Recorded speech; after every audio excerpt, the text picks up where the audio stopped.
Hola oyentes de Radio Sefarad, volvemos a encontrarnos en Milim, la historia de las diásporas, y volvemos a hacerlo, por supuesto, con Alicia Benmergui desde Buenos Aires. ¿Qué tal, Alicia?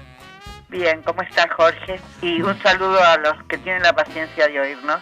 Bueno, si tienen la paciencia, quiere decir que también tienen el interés y algo habremos hecho para que se interesen por este tema también. Estamos con un macro capítulo llamado Entender Sefarad. Es que necesitamos muchas sesiones para poder entender realmente el peso que ha tenido este periodo de luces y sombras que fue la España medieval para los judíos. Y estamos ya en un capítulo, digamos, bastante avanzado, pero queríamos poner en contexto la realidad española de los judíos con la realidad de los judíos en otros países de Europa por esa época, ¿no es cierto?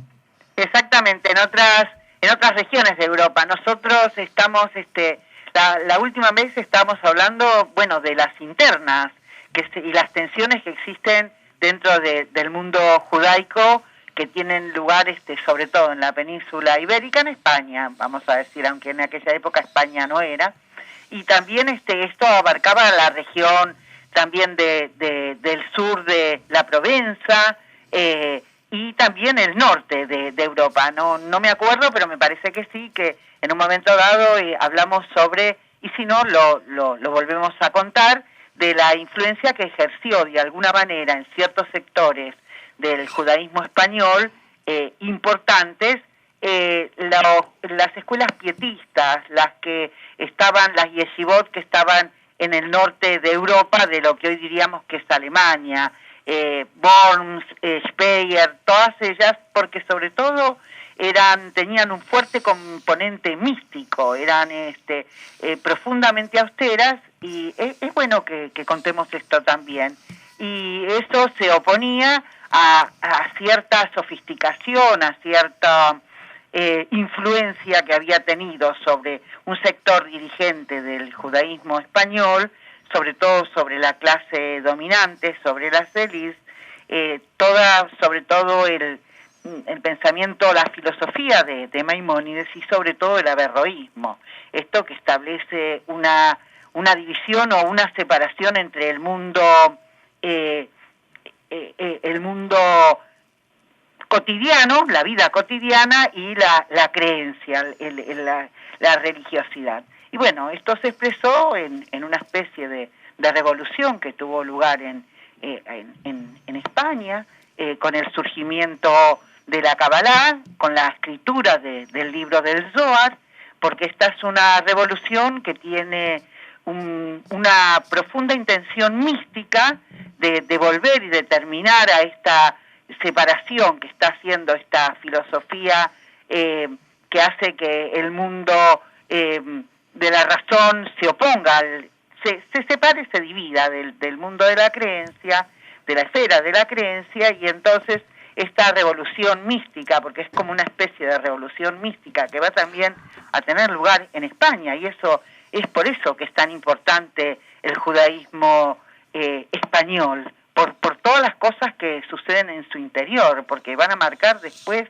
posteriormente, como se dice ahora, la agenda del judaísmo, de todo el judaísmo. Uh-huh. Y en esta revolución que se produce con el surgimiento de la Kabbalah, hay una oposición muy fuerte también, no solo a esta filosofía que tiene su origen en Maimónides o en Averroes.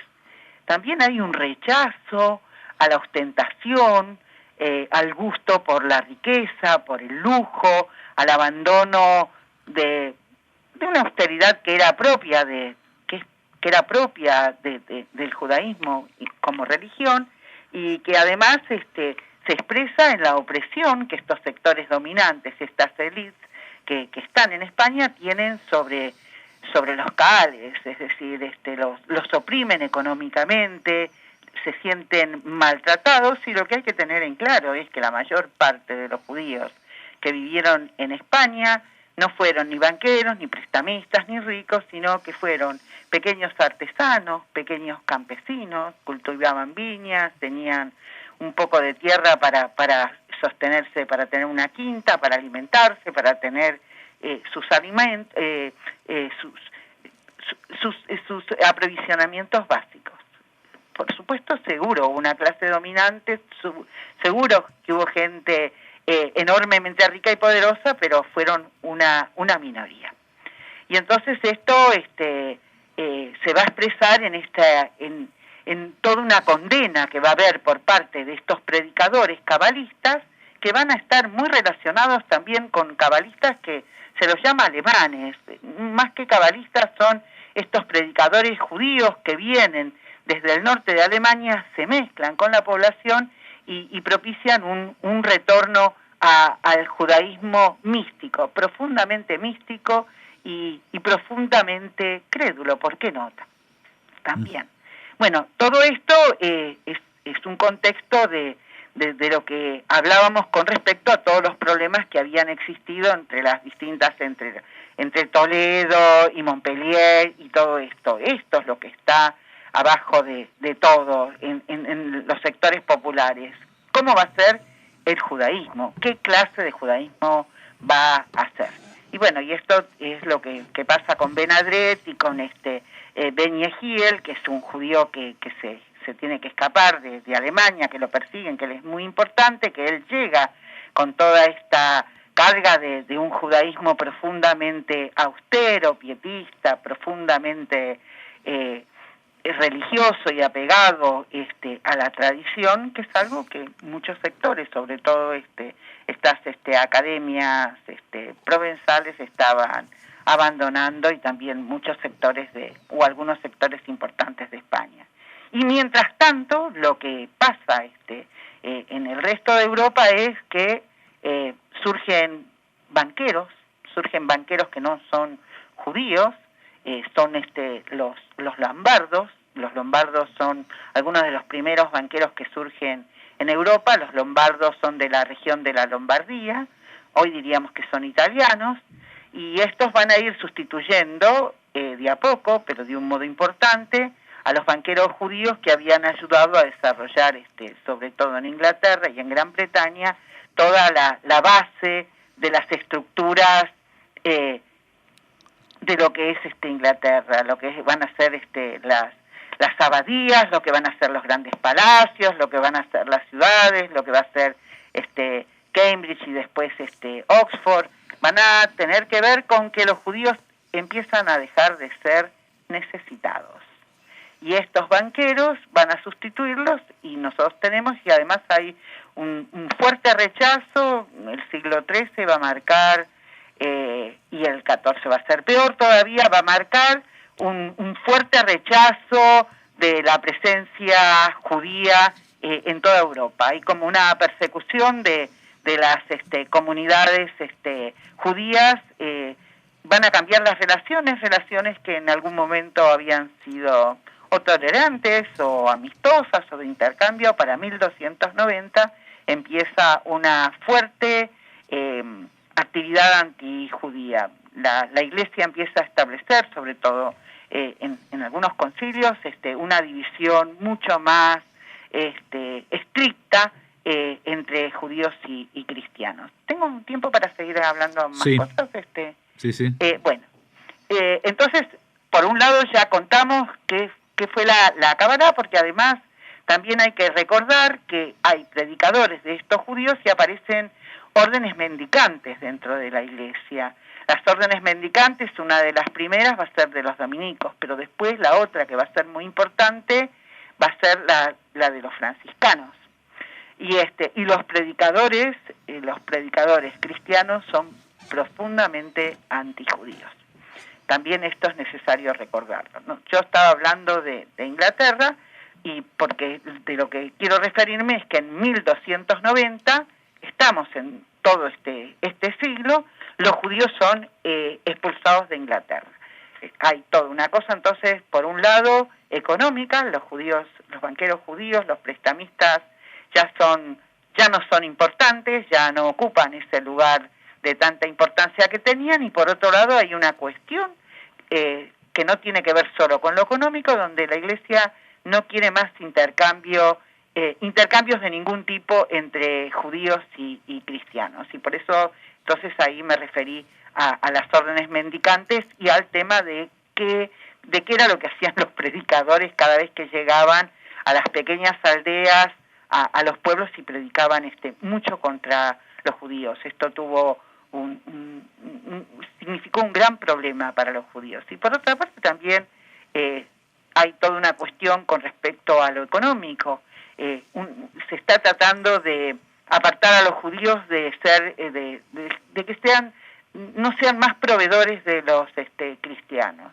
Los judíos hacían mejores hostias, el vino que los judíos hacían era de mejor calidad, y lo que no quiere la Iglesia es que los cristianos se sigan surtiendo, proveyendo de lo que producen los judíos. Así que empieza una época muy dura. El siglo XIII es el principio, el siglo XIV va a ser peor.